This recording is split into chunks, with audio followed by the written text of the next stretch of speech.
بسم اللہ الرحمن الرحیم۔ روزے کے کچھ مسائل سماعت کریں۔ خون نکلنے سے روزہ ٹوٹتا ہے یا نہیں؟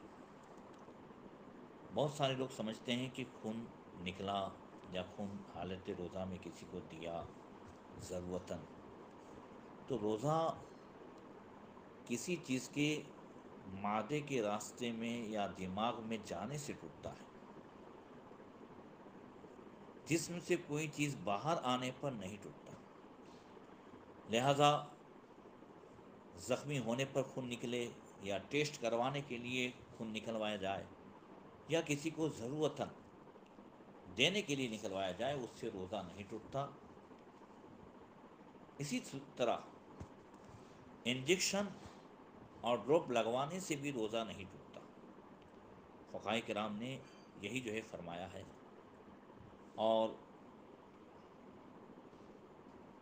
ایک غلط فہمی لوگوں میں یہ بھی ہے، کہیں کہیں دیہاتوں میں، کہ جب تک اذان فجر شروع ہو تب تک وہ کھاتے پیتے رہتے ہیں، حالانکہ سحری کا جو وقت ہے وہ فجر کا ٹائم شروع ہوتے ہی ختم ہو جاتا ہے، سحری کا وقت۔ لہذا جو سحری کے بند ہونے کے باوجود اذان ختم ہونے تک سحری کرتے رہتے ہیں، یعنی کھاتے پیتے رہتے ہیں، یا اذان شروع ہونے تک بھی کھاتے پیتے رہتے ہیں، اور سحری کا ٹائم جو ختم ہو جاتا ہے تو وہ لوگ اپنا روزہ برباد کرتے ہیں، کیونکہ اس طرح ان کا روزہ شروع ہی نہیں ہوتا۔ اسی طریقے سے حالت روزہ میں تھوک اور بلغم کے نکلنے سے روزہ ٹوٹتا ہے یا نہیں؟ تو تھوک اور بلغم جب تک منہ میں ہیں اور ان کو نگل لیا تو اس سے روزہ نہیں ٹوٹا۔ البتہ منہ سے باہر مثلا ہتھیلی پر تھوک لے کر منہ میں دوبارہ ڈالا تو روزہ ٹوٹ جائے گا، مگر ایسا عام طور پر کوئی نہیں کرتا۔ اسی طریقے سے اگر بتی کا دھواں یا لوبان کا دھواں منہ یا ناک کے ذریعے سے اندر گیا تو روزہ ٹوٹا یا نہیں؟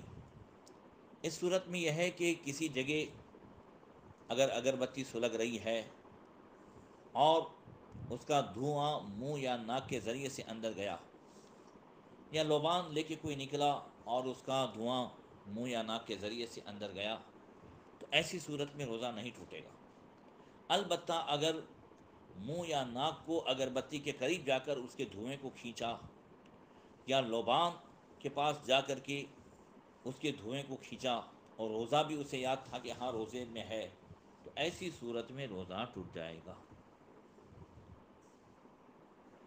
یوں ہی کسی بھی خوشبودار یا غیر خوشبودار دھوئیں کی دھنی اس طرح لی کہ اس کے دھوئیں کو ناک یا منہ سے حلق میں داخل کیا، لی، چلا گیا نہیں بلکہ اس نے خود لی، اور اسے روزہ دار ہونا یاد تھا، تو روزہ ٹوٹ جائے گا۔ اللہ تبارک و تعالی ہمیں روزے کی برکت سے مالا مال فرمائے، اور مسائل کو یاد رکھ کر کے روزے کی حالت میں جن چیزوں سے روزہ ٹوٹ جاتا ہے ان سے بچنے کی توفیق عطا فرمائے۔